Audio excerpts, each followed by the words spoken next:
హరే కృష్ణ. శ్రీరంగంలో జరిగిన ఇంకొక దివ్యలీల గురించి ఈరోజు మనం చర్చించబోతున్నాము. ఇంతకుముందు సేర్తి ఉత్సవం గురించి చెప్పినాం మనము. అంటే సేరకుల వెళ్ళినాచరితోటి రామనవమి రోజు రంగనాథ్ నంపెరుమాళ్ ఉంటాడని చెప్పేసి అట్లా ఒరేయూరు అక్కడ కూడా సేర్తి ఉత్సవం జరుగుతుంది. ఇదే నంపెరుమాళ్ అక్కడ కమలవళి నాచార్యతో ఉంటాడు. తర్వాత శ్రీరంగనాచార్య టెంపుల్ లోపల శ్రీరంగనాచార్యతోటి సేర్తి ఉత్సవం జరుగుతుంది నంపెరుమాళ్. అదే ఈ పల్గుణ మాసంలో ఉత్తర నక్షత్రంలో జరుగుతుంది. ఆ రోజు మనం చూడొచ్చు అనమాట. అట్లా జరిగినప్పుడు ఒకసారి అంటే భగవంతుడికి చాలా విశేషంగా అభిషేకాలు జరుగుతాయి. తర్వాత వేరే వేరే ఆఫరింగ్స్ ఉంటాయి. మధ్యలో అంశం అంటారు. దేవుడికి నైవేద్యం జరుగుతుంది. తర్వాత శరణాగతి గద్యము, వైకుంఠ గద్యం ఇదంతా పాడతారు అక్కడ. మెయిన్లీ శరణాగతి గద్యంకు చాలా ఆ రోజు స్పెషల్ గద్యత్రయాలు అంటారు. అట్లా అది మనం సేతి గురించి మాట్లాడినప్పుడు దాని గురించి చర్చిస్తాం. ఇట్లా జరిగినప్పుడు ఏమవుతుందంటే అప్పుడప్పుడు కర్టన్ క్లోజ్ చేస్తారనమాట, పరదేస్తారు దేవుడికి. అంటే ఏకాంతం అంటారు. భగవంతుడు ఓన్లీ అక్కడ లక్ష్మీదేవిను తర్వాత నంపెరుమాళ్ ఇద్దరు ఉంటారు, ఇంకెవరు ఉంటారు అన్నమాట. అయితే ఈ సేతి టైంలో దగ్గర 18 సార్లు ఇది ఉంటుంది, అభిషేకం అంతా ఉంటుంది, ధూపదీప నైవేద్యాలు అంతా జరుగుతూ ఉంటుంది. రాత్రి నుంచి ఆల్మోస్ట్ పొద్దున వరకు ఉంటుంది. మళ్ళీ అట్లే భగవంతుడు రథోత్సవానికి వెళ్తాడు. తేరు అంటారు తమిళ భాషలో.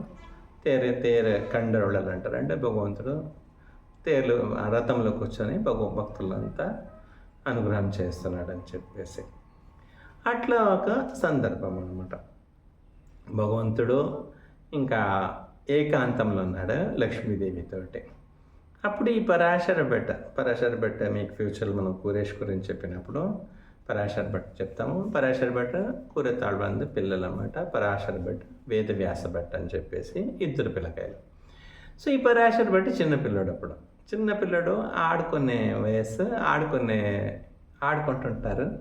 అది ఏదో వీళ్ళు ఏకాంతంలో ఉన్నప్పుడు ఆ బాల్ వచ్చేసి లోపలికి పడిపోయింది. అంటే ఈ కర్టన్ లోపల పడిపోయింది. మామూలుగా దానికి భగవంతుడికి ఇంతనే టైం ఇచ్చింటారు. ఆ టైం వరకు మళ్ళీ తెరవరు, ఎవరు వచ్చినా తెరవరు. అది ఏ డిస్టర్బెన్స్ ఉండదు, వాళ్ళు ప్రశాంతంగా ఉండొచ్చు లోపల తాయారు పెరుమాళ్. అయితే వేరే ఎవరో పోవడానికి కూడా లేదు మధ్యలో. ఈ చిన్నపిల్లడు వాళ్ళు ఆడుకునే సందర్భాలు ఈ బాల్ లోపలికి పడిపోయింది. ఇంకా బాల్ తీసుకుని ఉత్సాహంతో పరాశర భట్ లోపలికి వెళ్ళినాడు. లోపలికి వెళ్తే యాజ్ యూజువల్గా నంపెరుమాళ్ ఉన్నారు, శ్రీరంగనాచార్య కూర్చొని ఉన్నారు, నంపెరుమాళ్ నిలబడి ఉన్నారు. వాళ్ళ దివ్యమంగళ విగ్రహం అక్కడ ఉంటుంది. మనకు అంత కనిపిస్తాయి. కానీ పరాశర భట్ అట్లా కాదు కదా, వైకుంఠం నుంచి వచ్చిన పర్సనాలిటీ. వాళ్ళకు భగవంతుడు అక్కడ కనిపిస్తున్నాడు. నంపెరుమాళ్ శ్రీరంగనాచార్య కనిపించినాడు. పిల్లడు ఇంకా ఒకసారి చూసి తను బాల్ ఎత్తుకునేసి మళ్ళీ బయటికి వచ్చినాడు. కానీ పరాశర భట్ ఇప్పుడైతే నంపెరుమాళ్ళని చూస్తున్నాడా ఆయన కనిపించింది. నంపెరుమాళ్ళకి తాను లోపల వచ్చింది అంత నచ్చలేదు ఏమో అని చెప్పేసి. అందుకంటే ఏకాంతంలో ఉన్నప్పుడు మామూలు ప్రవేశించకూడదు ఎవరు కూడా. ఈ పిల్లడు వచ్చినట్టు లోపల బాల్ పట్టుకునేసి నంపెరుమాళ్ళని చూస్తే ఏదో నంపెరుమాళ్ ఫేస్లో అట్లా చెప్పకుండా వచ్చినావే, లోపల సౌండ్ చేయకుండా వచ్చినాడు. అట్లా ఏదో ఒక భావన కలిగింది. నంపెరుమాళ్ళకి తాను వచ్చేది నచ్చలేదే అని అట్లా ఒక ఫీలింగ్ తెలిసిపోయింది. భగవంతుని ఆ విగ్రహం చూస్తేనే అర్థం చేసుకోగలుగుతారు, వాళ్ళకి శక్తి ఉంటాయి. సో నంపెరుమాళ్ నేను లోపల వచ్చిన విషయంలో ప్రసన్నుడు కాలేదు అనే ఒక విషయం ఆయనకు తెలిసింది. సరేలే వచ్చిన మళ్ళీ ఏం చేస్తాం, బాల్ తీసుకునేసి పిల్లడు వెళ్ళిపోతే నంపెరుమాళ్ మళ్ళీ పిలుస్తుండే, పరాశర్ లోపల రా అని చెప్పేసి.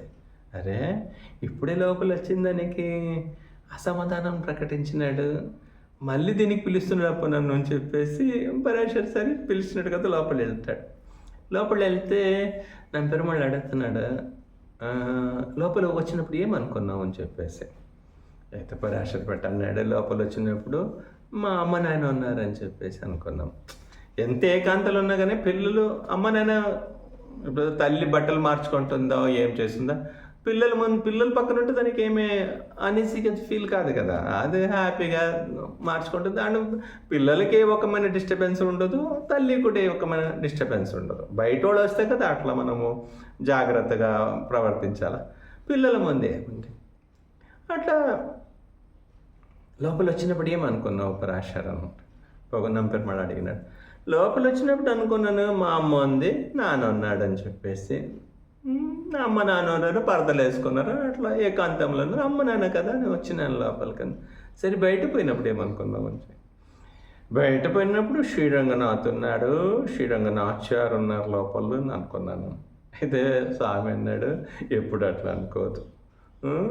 పెరుమాళ్ ఉన్నాడు, తర్వాత శ్రీరంగనాథ్యారు ఉన్నాడు, అట్లా అనుకోదు. ఎప్పుడైనా మమ్మల్ని చూడడానికి వచ్చినప్పుడు, మమ్మల్ని దర్శనం చేసుకోవాలనే ఆశతోటి వచ్చినప్పుడు, అరే మన తల్లి ఉంది, మన తండ్రి ఉంది, మన కోసం అక్కడ వెయిట్ చేస్తున్నారు.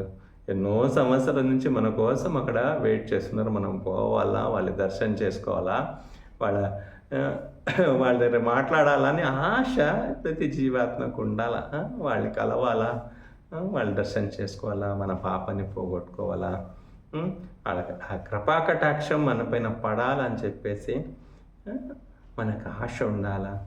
ఆ విధంగా నీవు తలుచుకొని ఆ భావంతో నీవు లోపల రావాలా, శ్రీరంగం రావాలనుకున్నప్పుడు మన తల్లిదండ్రిని చూడడానికి రావాలా, తల్లిదండ్రిని చూడాలా, అట్లా ఒక భావంతో మనం రావాలని చెప్పేసి ఈ విధంగా మనకందరికీ భగవంతుడు పెరుమాళ్ ఈ సందేశాన్ని ఇస్తున్నాడు. లేకుంటే ఏమవుతుందంటే ఒక్కొక్క మనం ఒక బుద్ధితోటి నిర్ణయం తీసుకుని ఒక జడ్జిమెంట్ చేసుకుంటాము.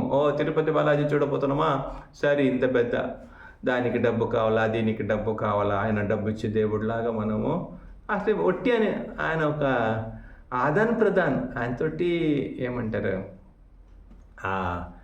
భక్తి చేయాలా, ఆయన ప్రేమించాలా, ఆయన కృప అట్లా ఆ విధంగా మనం కృప పొందాలా, ఈ జన్మ మృత్యు జరావ్యాధి నుంచి బయటికి రావడానికి ప్రార్థన చేయాలా, ఇట్లా అంతా అనుకోకుండా ఆయన డబ్బులు ఇస్తాడు కదా, డబ్బులు ఇచ్చే దేవుడు కదా, ఆయన దగ్గర డబ్బులు అడగదామని ఆయన దగ్గర పోయినప్పుడు ఆ డబ్బుల గురించి నాకు దీనికి డబ్బు కావాలా, దీనికి డబ్బులు కావాలి, ఇంత డబ్బులు ఇస్తే నేను నీకు ఇంత ఇస్తాను, అదొక వ్యవహారికంగా మనము ప్రవర్తిస్తున్నాము. దానివల్ల వ్యవహారం బాగానే జరగచ్చు, భగవంతుడు డబ్బులు ఇవ్వచ్చు, లేకుండా నీకు భౌతికమైన సంపద ఇవ్వచ్చు, కానీ దూరమయ్యేది ఎవరు? మనమే. ఆయన దగ్గర ఇది అడగడానికి పోయి మనం మన ఒక గమ్యాన్ని మనం చేరే దాంట్లో లేట్ అయిపోతున్నాం. ఇంకా మళ్ళీ అది ఆ డబ్బుల ద్వారా మళ్ళీ ఏదో కర్మలు చేసుకుంటాము, మళ్ళీ ఆ కర్మలు అనుభవించండి, మళ్ళీ ఒక జన్మం తీసుకుంటాము, మళ్ళీ ఆ జన్మలు చేసిన పాపాలకి ఇంకొక జన్మం తీసుకుంటాము. ఈ విధంగా భగవంతుని దగ్గర పోయినప్పుడు ఆయన కరుణ కృప కోసం అడగల, కానీ జీవాత్మ పడిందప్ప భౌతిక ప్రపంచంలో ఎట్లా ఉద్ధరించు, ఈ జన్మ మృత్యు జరవాది మళ్ళీ ఆ ఒక 84 లక్షల జన్మరాశిలో యోనిలు ప్రవేశం చేయొద్దు, మళ్ళీ తల్లి గర్భాలు మమ్మల్ని ఉంచొద్దు, మమ్మల్ని తీసుకుని పోవని చెప్పేసి అట్లా ఆశపడాలి. కానీ ఈ దేవుడా శ్రీముషంవర ఆ సమస్య సరే ల్యాండ్ సమస్యలంతా ఆయన క్లియర్ చేసుకుంటాడు, మన భూమి సమస్యలంతా ఆయన తలపైన వేస్తాము.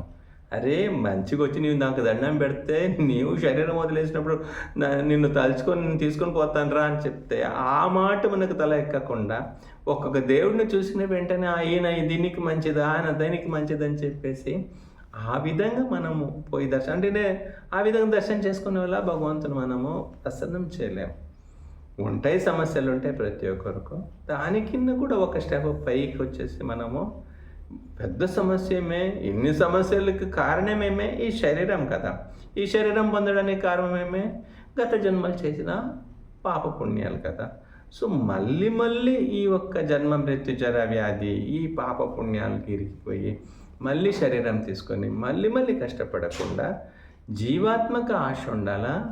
భగవంతుని చూసినప్పుడు భగవంతుడా చాలు, ఇంకా నీ పట్ల భక్తినిచ్చేసే, నిన్ను తలుచుకునే శక్తినిచ్చేసే, నీకు సేవ చేసే భాగ్యం ఇచ్చేసే, ఈ శరీరాన్ని వాడుకోప్ప, దేనికైనా నీ ఒక సేవలు వాడు, అని చెప్పేసి అట్లా ఆశపడాలి.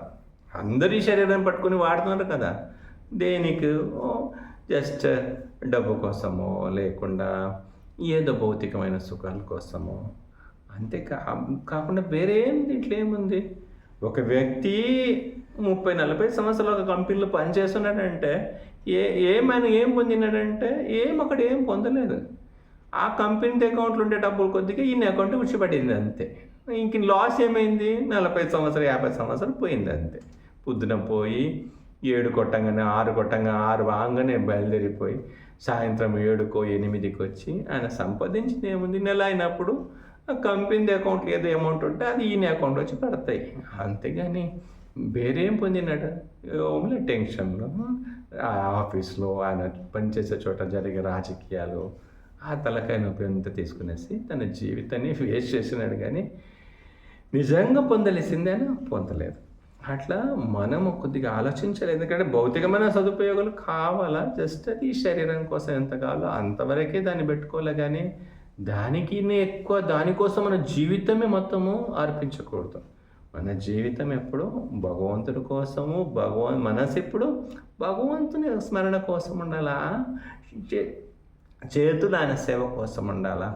అరే భగవంతుడు ఆయనకు అన్ని అక్కడ సుఖభోగాలు ఉన్నప్పుడు అన్ని రకాల వైకుంఠంలో గోలోక బృందంలో అంత ఆనందమైన లోకం ఉన్నప్పుడు ఈ కుంటానికి వచ్చేసి మనతోటి ఇంత కష్టపడాలని దేనికోసమైనా ఇంత కష్టపడాలి? ఇక్కడ వచ్చేసి జస్ట్ మనం ఉద్ధరించాలా, ఆయన లీలలు వినేసి మన పాపాలు పోగొట్టుకునేసి ఎట్టో ఒకటి ఆయన దగ్గర పోయే బుద్ధి రాని ఇన్ని లీలలు చేసుకునేసి దీన్ని వినేసి కొద్దిగా జన్మకర్మ జమే దివ్యం, ఆయన ఒక ఆ దివ్యమైన జన్మకర్మల గురించి వినేసి జీవాత్మ ఎట్టో ఒకటే ఆయన దగ్గరకు పోయే మార్గం కనబెట్టని, ఆయన దగ్గర పోవాలని ఆశ పుట్టని, ఇంత మంచి దేవుడు ఇక్కడ ఉన్నాడే ఆయన సేవ చేసుకుని పోదామని ఆశ జీవాత్మకు రావాలని చెప్పేసి, ఇది నీ పాటుకుండప్ప మేము మా పాటుకుంటామంటే దేవుడు అట్లా అనుకుని ఉంటే నేను నా పాటుకు వైకుంఠంలో ఉంటాను, ఎందుకు నాకు ఈ తలకాయ నొప్పి, అన్ని ఊర్లు పోయేసి మిమ్మల్ని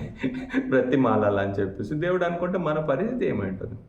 మనమున్న పక్కనే భగవంతుడు మంచి మంచి క్షేత్రాలు, 1 నైట్ జర్నీ, ఒక 3 అవర్స్ జర్నీ, 4 అవర్స్ జర్నీ లోపల ఇంత మంచి భగవంతుడు ఉన్నప్పుడు మనం దాన్ని సేవించాలా, దర్శనం చేసుకోవాలా, పోవాలని మనకు ఆశ రాలేకపోతే అది మన దౌర్భాగ్యం అనుకోవాలి. సో ఇట్లాంటి దౌర్భాగ్యం మనము అంత దౌర్భాగ్యశాలి ఉండకూడదు. మనమంతా భాగ్యశాలిలో ఉండాలంటే సుమేధ సహా కొద్దిగా ఎవరంటారు? ఈ కృష్ణ భక్తి తీసుకున్న వాళ్ళు, భగవద్భక్తి వైష్ణవులు అయ్యేవాళ్ళు, విష్ణు భక్తి చేసేవాళ్ళు పెద్ద భాగ్యవంతులు అని చెప్పేసి శాస్త్రం చెప్తుంది. ఈ విధంగా మన తల్లిదండ్రిని మన భగవంతుని చూడాలని చెప్పేసి జీవికి ఆశ అనేది కలగల.